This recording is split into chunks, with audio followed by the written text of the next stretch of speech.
Hello and welcome to our podcast, The Art of Experiences, where we are talking to you today from our base in Dubai, UAE.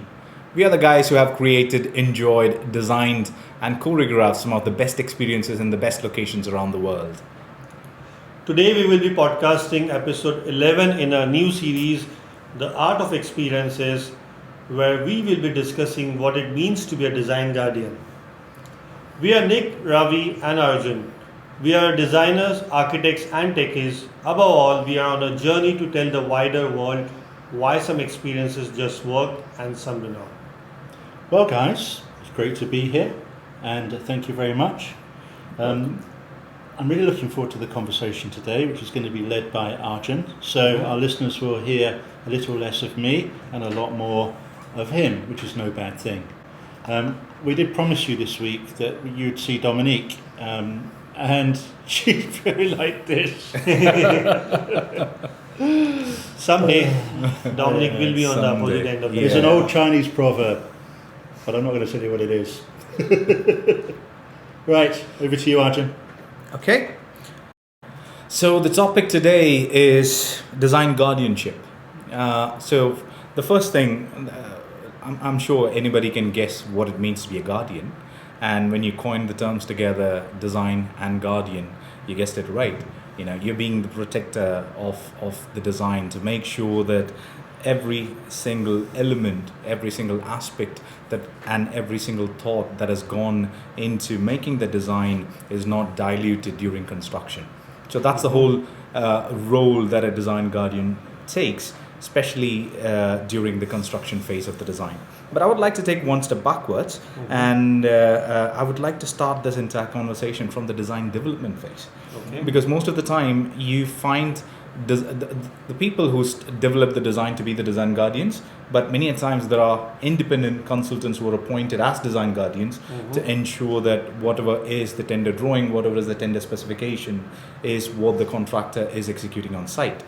But I strongly believe that the journey of design guardianship actually starts from the design development phase, where you get into every single nitty-gritty that goes into that particular design, detailing it out to the T, making sure all suppliers, all materials, all finishes are specified, including your furniture, going all the way to saying what are the finishes of your legs, what is the finish of your armrest, what fabric is being used, what kind of lights are there, decorative or architectural lights for that matter, who the supplier is, where can you find it, whom do you have to contact if you have to buy it. So, you know, going all the way and specifying every single element that goes into making of that design.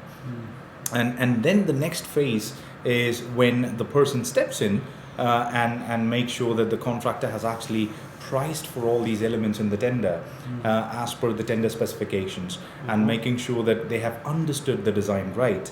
So design guardian is not just the person who walks around with a leash on site and punishing the contractor when they are doing it wrong. There is a huge responsibility for the design guardian to make sure that the contractor understood the design right. Now, many a times, most of our clients, at least I've seen in Dubai, is that they try and avoid the stage called tender clarification.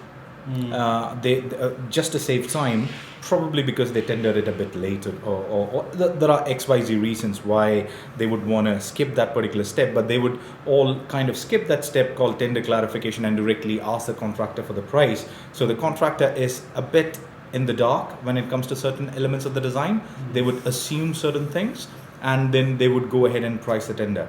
Now, in a scenario where there is a design guardian who has actually developed the design, it's good for the client because they're going to get the design the way it has been designed and detailed.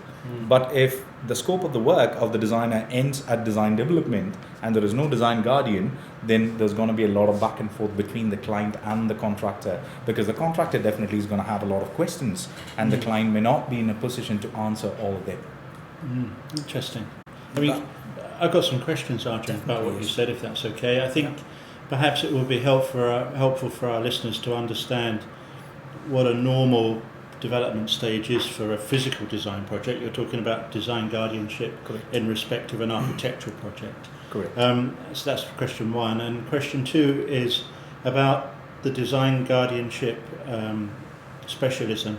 in other areas of the delivery of experiences. So we don't just design physical spaces, we design other things as well. Mm-hmm. And I wondered if there was a role for a design guardian in those areas. And then my third question is, what do you need? What type of person do you need to be in order to be a design guardian? Right. Before you answer that, Arjun, I just wanted to improvise on the question number 1 that Nick asked you. Is that maybe it will be helpful for our listeners that if you list down what are the phases from start to end, and where does the development and the design guardianship fall within the entire process of right from concept to handover. Right. Now, if we start, let's say we start with strategy for the particular project, and then we move on to the concept phase. And once the concept phase is done, there will be a lot of designers call it a schematic design phase, and it's more like a design intent, at least for me. And then comes the design development phase, where you start detailing everything out. So a lot of times the client is always left behind with a very light pack, say about 15-20 drawings, no matter what the size of the project is. And they are actually called design intent drawings. You will get basic elevations, basic layouts, and basic call-outs on what the different materials are. But when you really work with people who are specialized in terms of design development, you get a really thick drawing pack. And there will be details of every single nook and corner in that particular area, in terms of starting with your demolition layout, your general arrangement, your flooring, your decoration layout, and then going on even to the level of detailing out what are the different types of skirting which comes in different areas within the space. And then moving on to the elevations, giving spot details, moving on to your ceiling layouts, your ceiling level layouts, your ceiling finish layouts, your lighting layouts. So there's a whole lot of detail that can be pushed into the tender pack, which will ensure that the contractor will understand the design in a much more detailed fashion than in comparison to a design intent pack. A design intent pack, yes, you do understand the design, you do understand the look and feel, but more often than not, the contractor is left behind with a lot of questions, which may or may not be answered in a satisfactory way for the contractor. Now, coming to who a design guardian is. Most of the time, a lot of people get confused between a project manager and a design guardian. And now, project managers are the ones who drive the project in terms of cost, in terms of timeline, in terms of manpower on site, making sure there is somebody working to meet the baseline of the project, to make sure that the project ends in the stipulated duration that's agreed right at the start of the project. A design guardian is somebody who is way different. A design guardian is not somebody who will be bothered with the timeline or the delays or the lack of human resource that the contractor is facing on site. A design guardian is purely looking at the project from a design perspective, making sure that the client had asked them or somebody to design a beautiful space.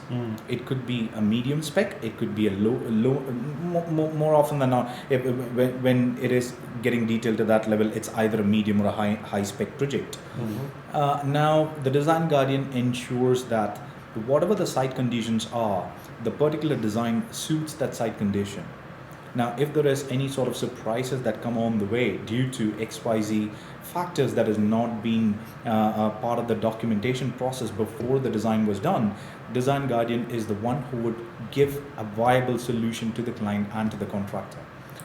And every single time the contractor will come back with a variation order to the client due to unforeseen circumstance on site, it is the design guardian who will validate that particular variation order. He will not approve the variation, he will validate that particular variation order.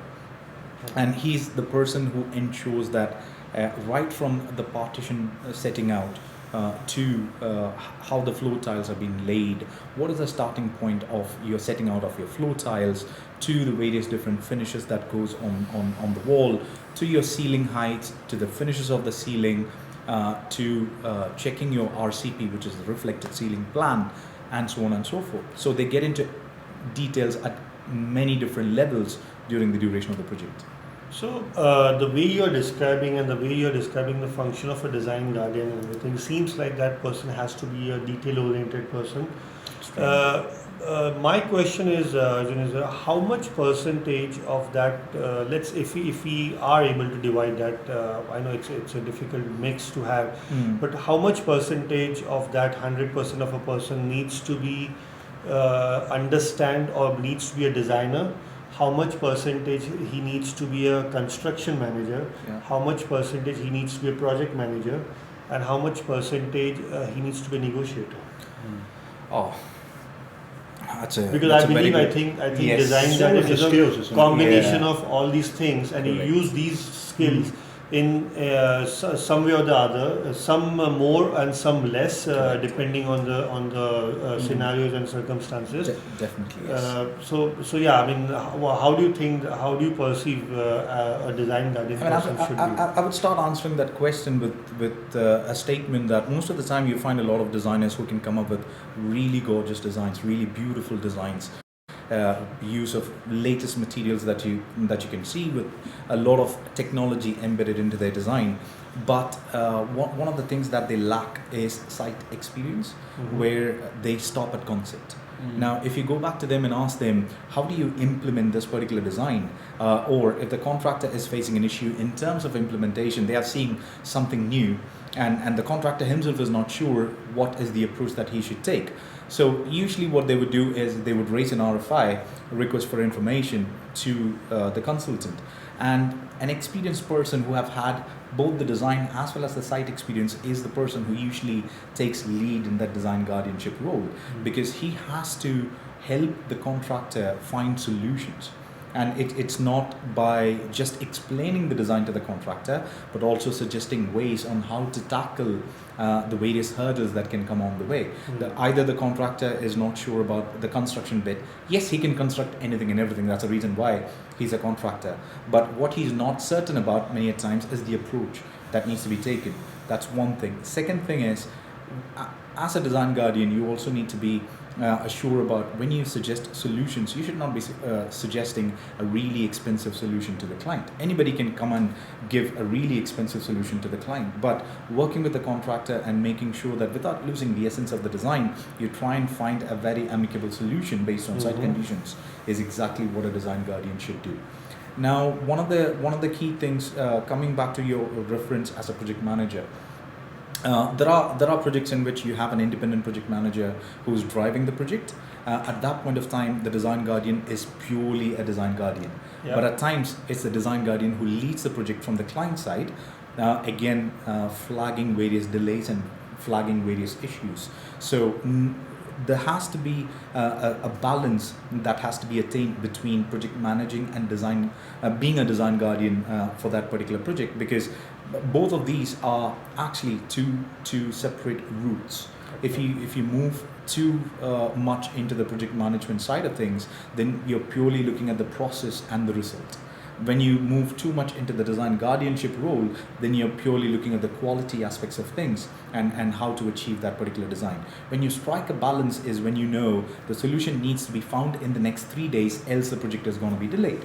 Now that's striking a balance where you understand the project management side of things, and at the same time you're able to come up with solutions within that short period of time for the contractor to proceed with works on site. Now, in terms of coming to your point regarding as a negotiator, definitely yes, any and every client would want to pay as less as possible to get the work done. Everybody wants to save that extra money, and every contractor would want to charge you more so that they can make money.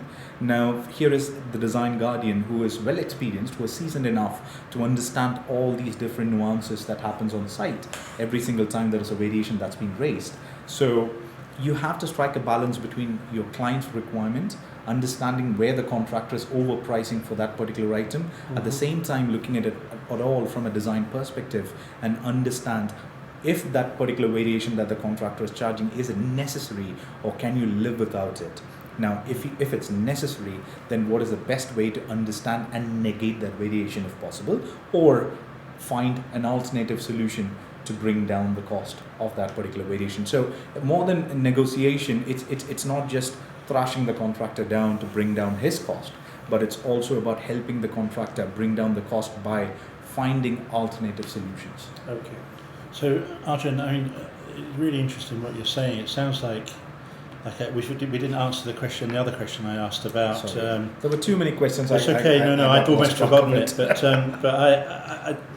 it sounds like the kind of job where you have to position yourself very carefully between the client and the contractor, and ultimately your job is to ensure that whatever's been designed, be it a physical thing or a digital thing or be it a piece of print or anything, is that actually takes the journey from the moment it's conceived and approved by the client to a place where the client can see it, Yes. and it's representative of what's been designed. We're doing a similar project in the digital realm at the moment, where one of our clients have asked us to design an experience, and part of the scope of work that we have to do follows the similar principles to the principles you're talking about, where you have a design, you have the specification document, and then you have a separate developer, let's call it that. It may be in the world of construction, it's a contractor. In the world of digital, it's a programmer. And the role that we're being asked to do is to sit in between the two. Yeah. So in other words, it's about like being able to speak two languages, isn't it? It's like being able to speak the language of the client and the language of the developer or the contractor, and then sit in the middle and help to ensure that the design intent is continued through to the delivery point. It's very sophisticated, and I do understand the reasons why you say it's important for the design guardian to be involved in the project as early as possible from the design stage, because that way you understand more than just the physical elements. I mean, we talked about it the other day, Arjun and I. He's working on a project at the moment, and he said it would be so much easier for me if I'd been involved in the design stage, because then I would have understood the way the designer was thinking. Right. And when he drew that shape, or when he created that interaction, or that space, you'd know the intent, you'd know where he was coming from, and that way you could then apply it more. Exactly. And I actually think that you're uniquely placed to do this role, Arjun, for all of the reasons. I don't know if you guys have listened to Arjun's Just Talking podcast, but it's well worth listening to, because you'll learn all about Arjun, and he's a thoroughly good guy and very talented and wonderful person, but you'll understand how he's arrived at the place he is, where he can talk the language of developer, contractor, and the language of design, and he can kind of move back and forth between the two without any effort, and it's a unique skill, Arjun, and very, very valuable.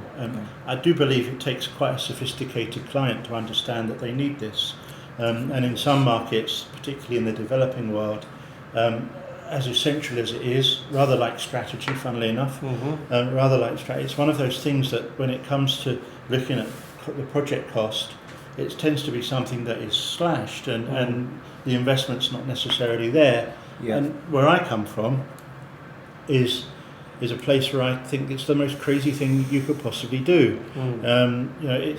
It really is crazy, because you invest in time and money and talent to create new experiences for you, and yet you don't care about how they're delivered. I mean, Exactly. Seriously. I would just like to add to your point, Nick. You made a very wonderful point here, actually.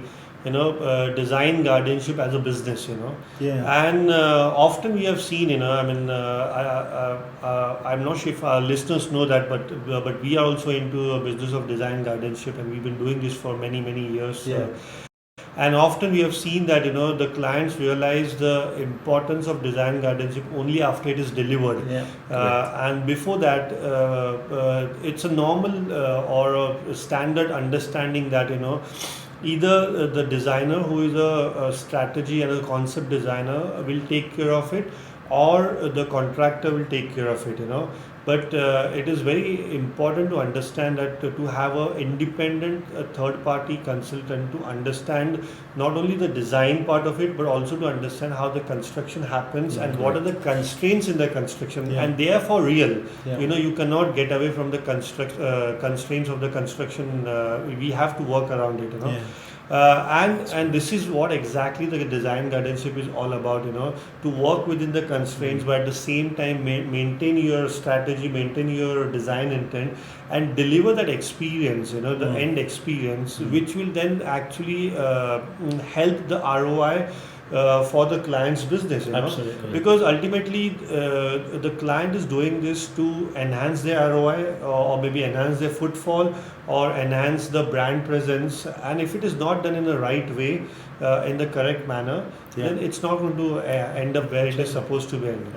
Interestingly, you see the dynamic of the relationship change though with design guardianship type projects, because in the beginning, it's fair to say most clients are reluctant to invest in design guardianship.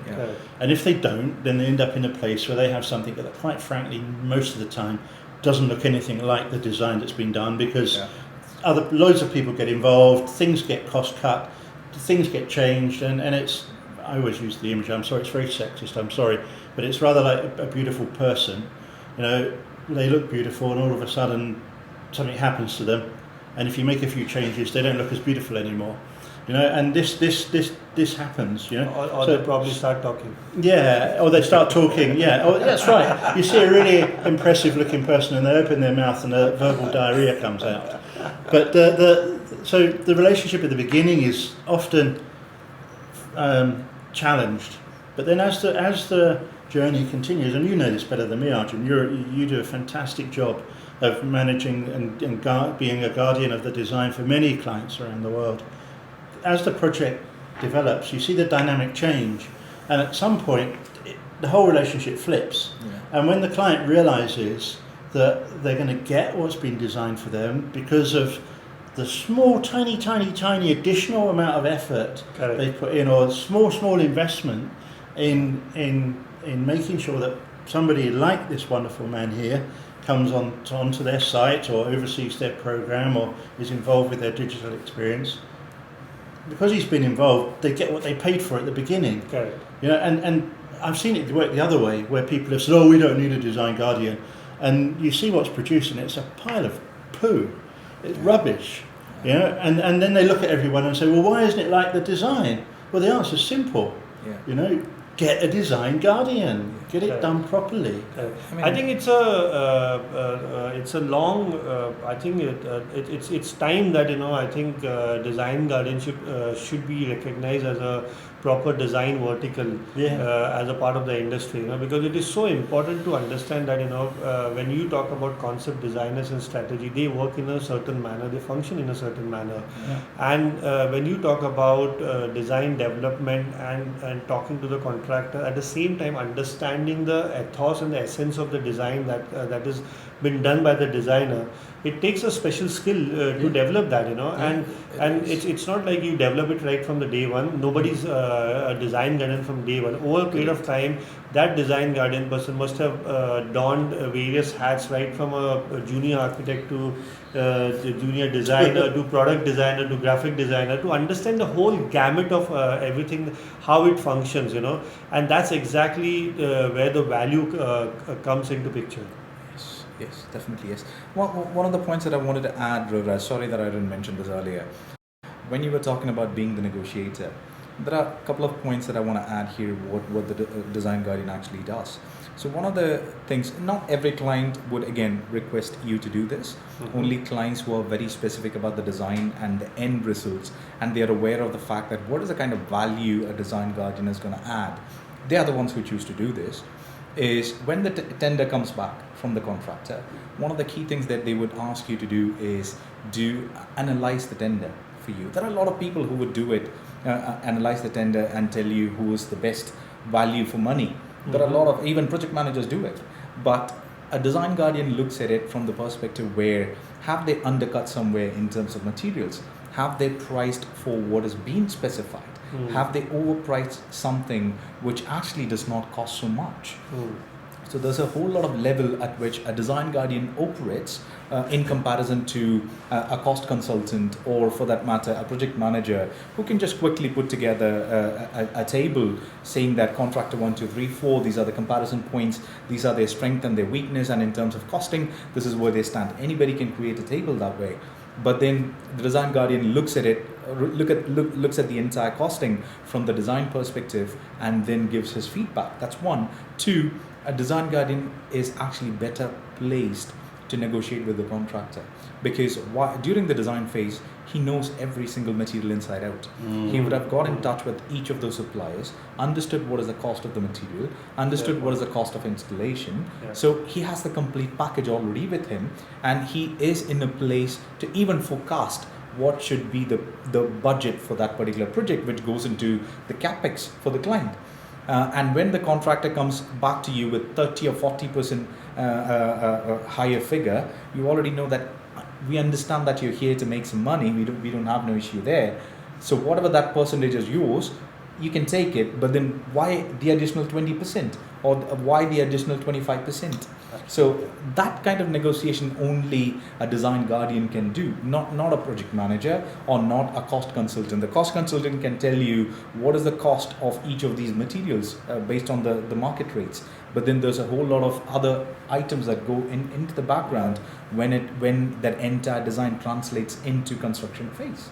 So, and also I think doing a cost comparison and finding who is the lowest is something with no disrespect to anybody. Anyone can do it, you know. Yeah, exactly. But also to understand, to take a writing from the contractor that we have understood the specifications and we abide by them is something that can be done.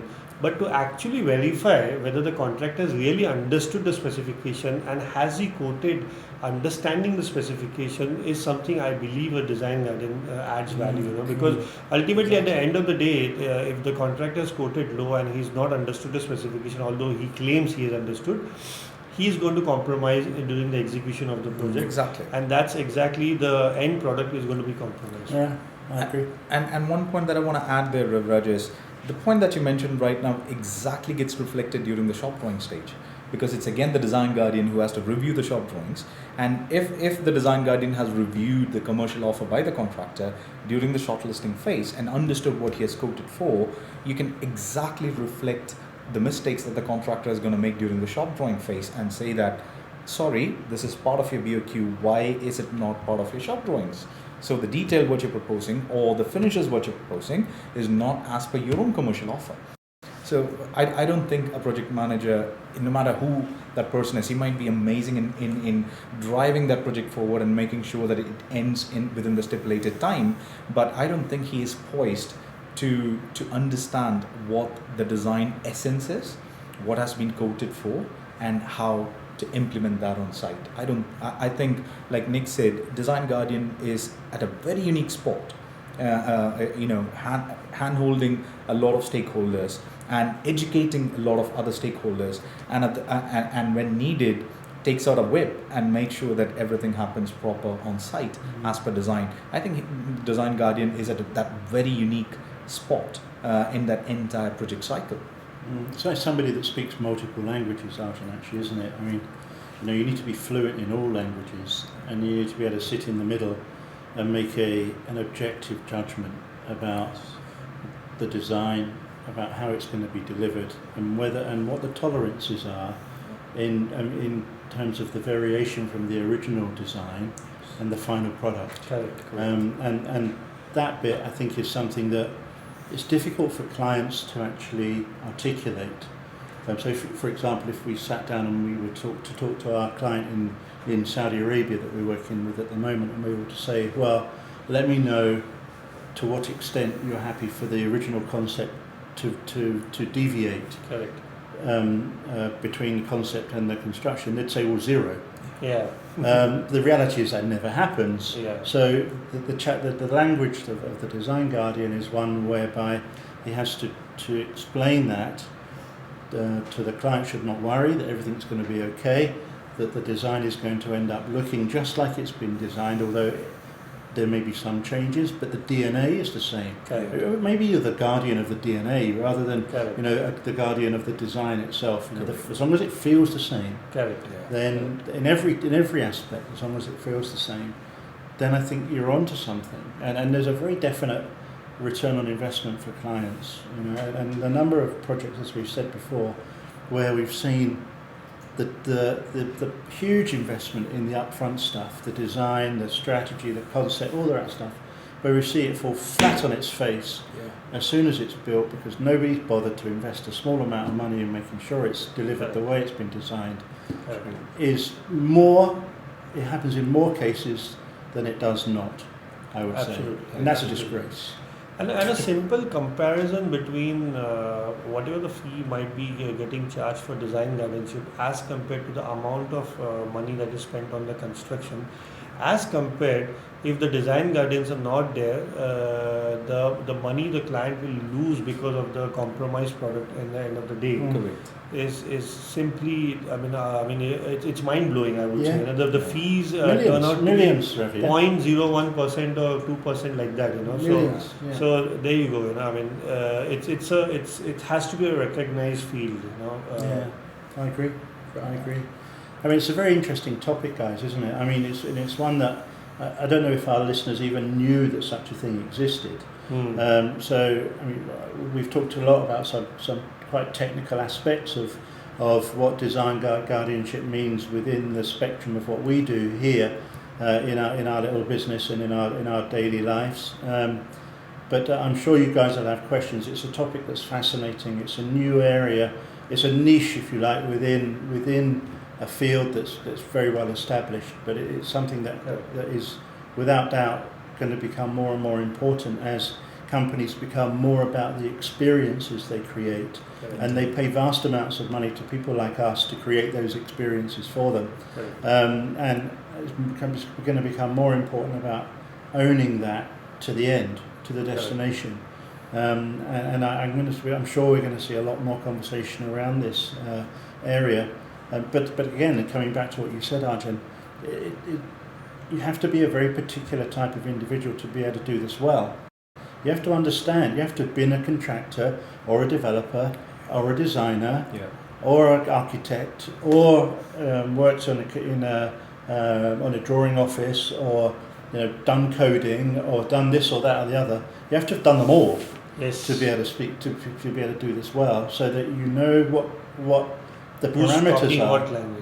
What the parameters, what you can do and what you can't. And it's a very interesting topic, and we're lucky, as I said before, to have Arjun with us. Arjun is our design guardianship expert, guru, as much as many other things. And I'm sure you guys, if you've got questions about design guardianship and the role of design guardianship in the development and delivery of your ideas, your experiences, I'm sure Arjun will be happy to hear from you.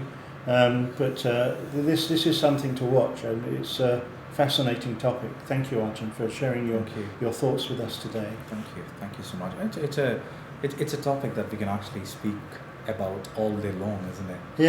It's a never-ending topic. You can get into so much of detail with various different types of projects, various different types of contractors, types of client, type of budget. So it's a very vast topic. Well, we're also starting to do it using technology, Arjun, as well. We haven't even touched on that, but I know that the project, because of the pandemic, and we're not able to travel. No news there, and we're now, our clients are still asking us to perform the role of design guardians, and we're using various different types of technology to help us to perform the same or similar, or even in some cases better, a service by not actually being in the location where the project's actually happening. So, I mean, this in itself is a whole new area of exploration that we were in that area probably anyway, but a lot of clients are having to think differently about the way they employ the services of people such as Arjun, because Arjun can't go to these countries. He's not allowed to. I mean, that's another topic for another time, guys. But in fact, we haven't decided what we're going to talk about next week, have we? I just saw the script, and yes. I saw the script, and I was just thinking that we'll tell our viewers it's a surprise and it's a brand war and Okay. all that. Okay. But then, nonetheless, There's a surprise. Can I make a the suggestion? rabbit is out of the hat anyways. Can I make a suggestion that next week perhaps our listeners would like to understand how technology is changing the way we work? Okay, yeah, that's interesting. Yes. And we can. Happy to I mean, do that. it's a huge topic, so we can't hope to cover all of it. But there are tools that we've used as a consequence of the pandemic happening and us not being able to be hands-on, Hands-on, that yes. we're now using that our listeners might be interested to know about. Absolutely. Yeah? Very true. And viewers as well. But sorry, guys, if you're watching Listeners on YouTube. and viewers, and it's very interesting how actually circumstances have forced us to Yeah, use technology which we were quite skeptical Yeah. before in the day, yeah. But we have our own factory here now, don't Yeah, we? exactly. We have a small factory here which Yeah. churns out a lot of goods. Yeah. Anyway, that's for another day. But guys, Arjun, thank you. Epic conversation as always. Yeah. Shall we wrap up now? Okay. So I'll say thank you for listening to The Art of Experiences, everybody. We love the fact that you're listening to us. Thank you so much. We look at the stats almost every week, and it's great to see that so many of you are listening and hopefully enjoying what we've got to say. If you're not enjoying us, hopefully it takes your mind off being in the gym or driving to work or doing the things that you don't particularly enjoy. But anyway, we're here to try and inform you, make you laugh, and feel a little bit of the buzz that's happening here in the MENA region, certainly in Dubai. We'll be speaking to some of our colleagues over in Asia Pacific over the coming weeks, so hopefully you guys will enjoy that as well. But anyway, thanks for listening to us today. I'm Nick, and the guy on the end in the blue shirt is Ravi, the chap in the middle is Arjun. Thank you to our producer Dom, who's wearing a stripy shirt today. Although you can't see her, maybe you will one of these days. I keep making that promise, but never delivered. Thanks for putting the podcast together, Dom. Much appreciated. Thank you, Nick. And if you enjoyed our show, please don't forget to like and subscribe to our YouTube channel, The Art of Experiences. And please leave us your comments below. Okay, thank you, gentlemen. So join us on our next podcast where we will be talking about how technology has changed the way we work, or rather helped us evolve during this time of pandemic. True. So bye for now, and see you everybody next week. Thank you. Bye-bye. Thank you. Bye-bye.